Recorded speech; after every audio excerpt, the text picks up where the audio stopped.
reprendre avec Michel Godette, qui va venir nous présenter le projet EcoAsis. Donc, M. Godette travaille sur les questions de santé environnementale depuis près de 30 ans. Il a joué un rôle clé dans la réglementation des pesticides au Québec et actuellement, il est l'un des membres fondateurs, vice-président et directeur général de l'Association pour la santé environnementale du Québec, qui œuvre au respect du lien entre l'environnement, entre le lien entre l'environnement et la santé humaine. Désolée. Donc, Monsieur Gaudet, je vous invite à prendre la parole. Merci. Bonjour, je suis Michel Gaudet, vice-président et directeur exécutif de la SEC-IAC. Je vous présente notre projet d'habitation nommé EcoAsis. Prochaine diapo.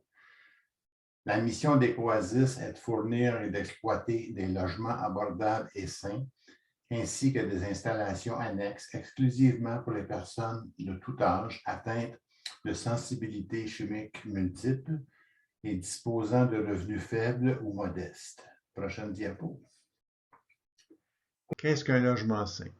Un logement sain est un logement exempt de parfums, d'odeurs ou de fragrances et qui n'utilise que des produits sains et moins toxiques pour tous les besoins, tels que l'usage personnel, le nettoyage, l'entretien, la lutte contre les parasites, le mobilier et l'ameublement, etc. La base de la construction ou de la rénovation d'une maison ou d'un bâtiment sain est le contrôle à la source ou, plus précisément, le choix de matériaux appropriés et moins toxiques qui sont durs, par exemple l'acier, le verre, etc., et qui ne dégagent pas de produits chimiques ou qui dégagent de faibles niveaux de composés organiques volatiles, les COV. Pendant une courte période de temps. Avant de poursuivre, je dois expliquer ce que c'est le dégagement gazeux ou ce que signifie dégazer des gaz d'un produit. En général, le terme dégagement gazeux est utilisé pour décrire l'émanation de produits chimiques d'un produit que l'on peut généralement sentir, par exemple l'odeur d'une nouvelle voiture ou d'un nouveau produit. Dégazer un produit consiste à utiliser délibérément des méthodes telles que la chaleur, la ventilation ou d'autres moyens pour permettre aux produits chimiques ou aux odeurs de s'échapper plus rapidement.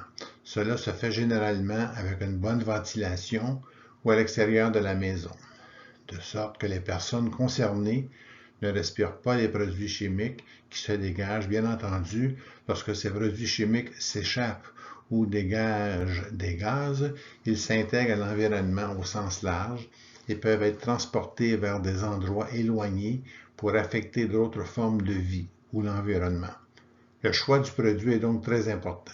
On ne peut pas compter uniquement sur la ventilation pour obtenir une bonne qualité de l'air. Comme le dit la diapositive, la dilution de la pollution n'est pas une solution.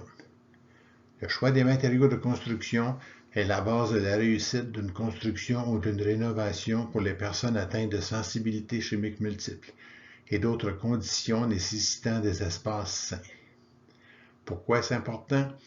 La réponse est simple. Les produits qu'il s'agisse de produits personnels, de produits de nettoyage ou de produits utilisés pour la rénovation ou la construction, dégagent des gaz et s'intègrent à l'air intérieur. Nous devons tous respirer et pour ceux qui dépendent d'une bonne qualité de l'air intérieur, le fait de ne pas faire de choix à la source et dans la vie quotidienne pourrait conduire à un manque d'inclusion et d'accessibilité.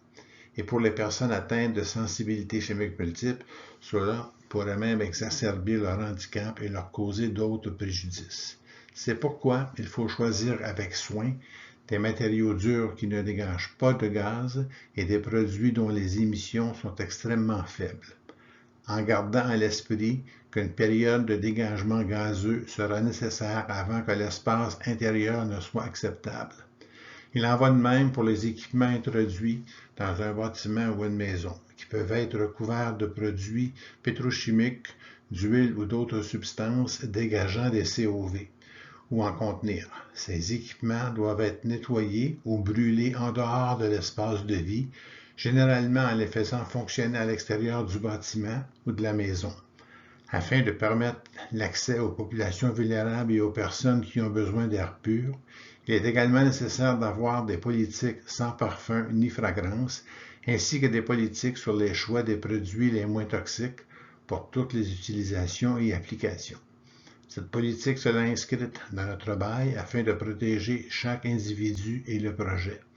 Elle s'appliquera à tous les membres de la communauté et à tous ceux qui visitent le complexe ou y travaillent. L'aventure d'Ecoasis a commencé en même temps que la création de notre association en 2004, lorsque nous avons fait un sondage auprès de nos membres sur les besoins les plus urgents. Il en est ressorti un besoin désespéré de logements appropriés. À l'époque, la prévalence des cas diagnostiqués de sensibilité chimique multiple au Canada avoisinait les 600 000 et au Québec les 200 000.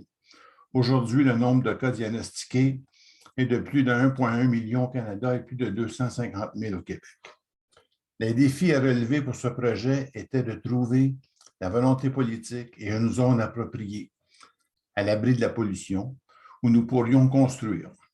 Nous avons commencé à étudier les possibilités d'implantation de ce projet. Bien que vivre en ville ait des avantages, que la pollution extérieure puisse être contrôlée à l'intérieur à l'aide de filtres de purificateurs d'air, la pollution extérieure laisserait les occupants prisonniers à l'intérieur du complexe, car sortir les rendrait malades à cause de l'exposition à l'air pollué de la ville. Une localisation en banlieue était également problématique, car les produits chimiques utilisés à l'intérieur des maisons pour le nettoyage et pour les usages personnels s'échappent à l'extérieur et contaminent l'air ambiant.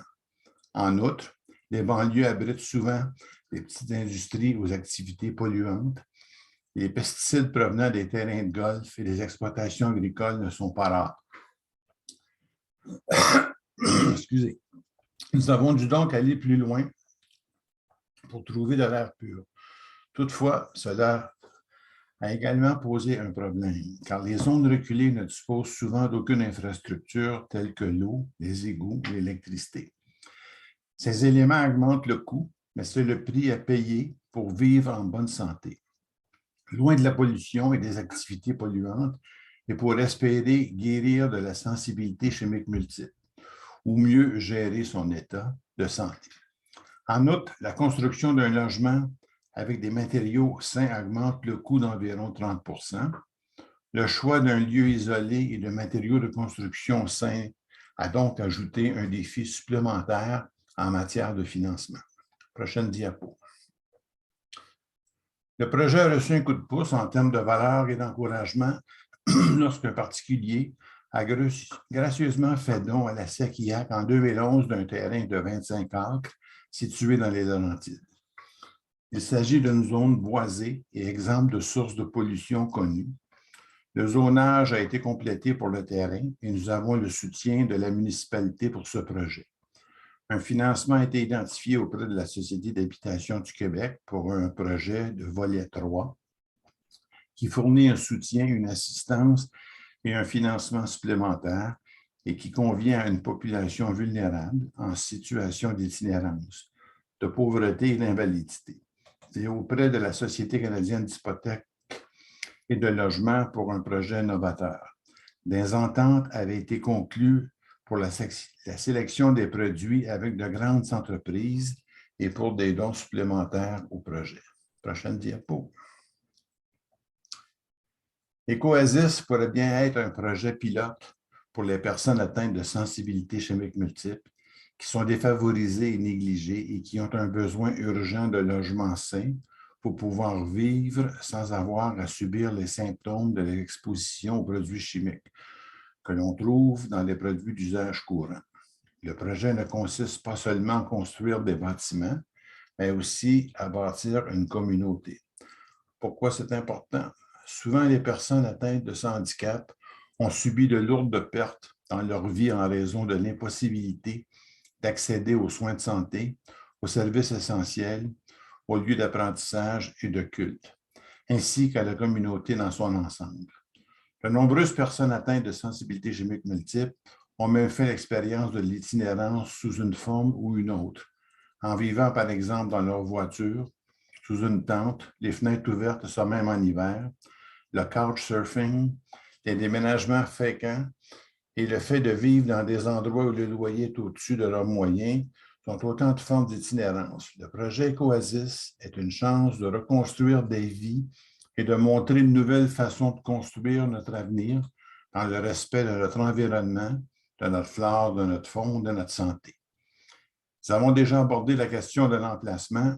Je n'entrerai donc pas dans les détails, si ce n'est pour dire que l'emplacement est très important pour la réussite du projet. Le terrain est suffisamment grand pour offrir aux résidents une protection contre d'éventuels polluants. Il y aura 40 unités construites sur 2,5 acres du terrain. Le reste du terrain restera intact, sauf pour replanter des arbres qui en ont tombé ou coupé. La base de ce projet est le choix des matériaux.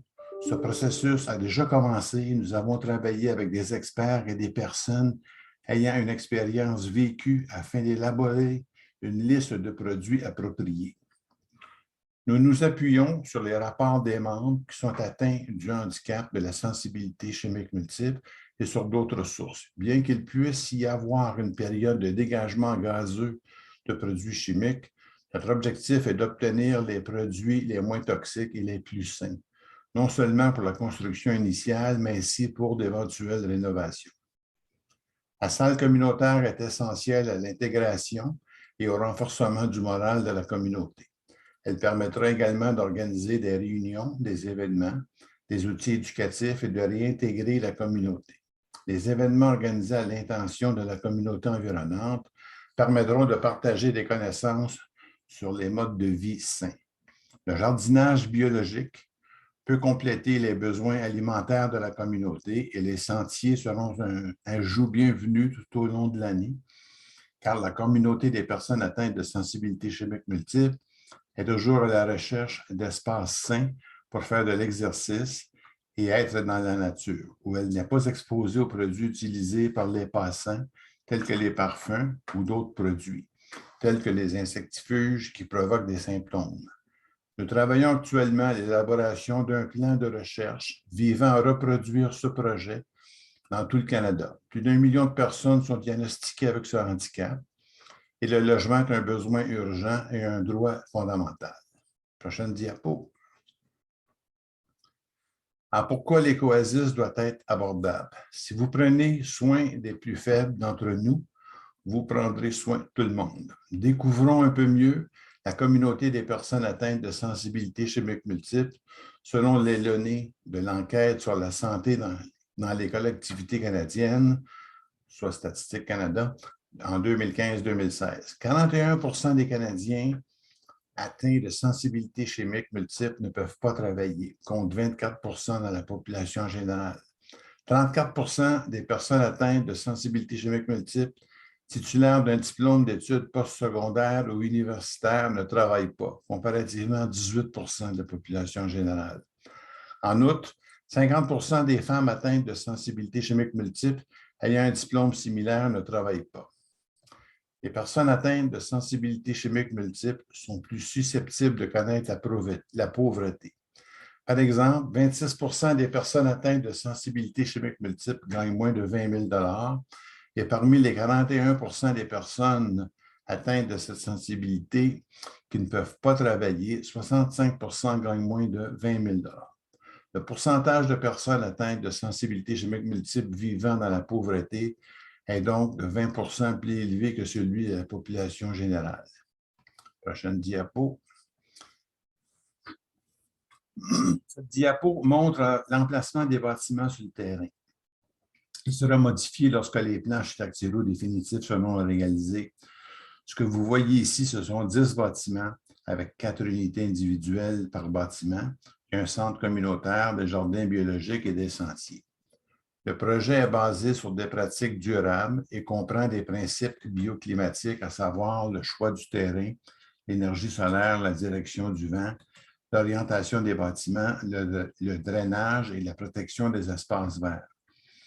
Il est également basé sur l'éco-construction, qui comprend le choix des matériaux, l'éco-gestion du chantier, l'entretien régulier et l'impact sur l'environnement naturel. Un facteur clé est la qualité de l'environnement qui comprend l'éloignement de la pollution et qui dépend de la qualité de l'air intérieur, du contrôle de l'humidité et de l'aménagement paysager durable. Afin de favoriser l'esprit de communauté, la sensibilisation et l'éducation à un mode de vie sain, des ateliers seront régulièrement organisés, notamment sur l'importance de l'alimentation biologique, les produits d'entretien et les produits d'hygiène les moins toxiques, et d'autres sujets d'intérêt pour les locataires. Des années d'efforts et de travail ont été consacrées à ce projet. Notre objectif est qu'Ecoasis soit un projet pilote qui puisse être reproduit partout au Canada. Prochaine diapo. Un projet innovant tel qu'Ecoasis nécessite un projet de recherche qui enregistre et suit les locataires potentiels avant et après leur aménagement dans Ecoasis. La méthodologie pour choisir des matériaux sains et étudier la teneur en composés organiques volatiles, les COV, est nécessaire, et de même que la mesure des COV à différents stades de la construction, et si nécessaire, la recherche de méthodes efficaces et efficientes pour évacuer les gaz de ces produits chimiques des espaces intérieurs. Il est également important de mesurer la qualité de vie avant et après l'aménagement dans Ecoasis et de mesurer l'état de santé avant et après et même pendant quelques années afin de mesurer les résultats en matière de santé. Prochaine diapo. Ecoasis pourrait être un exemple de la manière de construire pour l'avenir avec les choix les moins toxiques qui protègent notre environnement et la santé des êtres vivants sur cette planète. Tout aussi important est le fait qu'il accueillera une population négligée et handicapée de plus en plus nombreuse. L'appel en faveur d'un logement sain se fait de plus en plus pressant, en particulier pour les personnes atteintes de sensibilité chimique multiple. Travaillons tous ensemble pour en faire une réalité. Merci.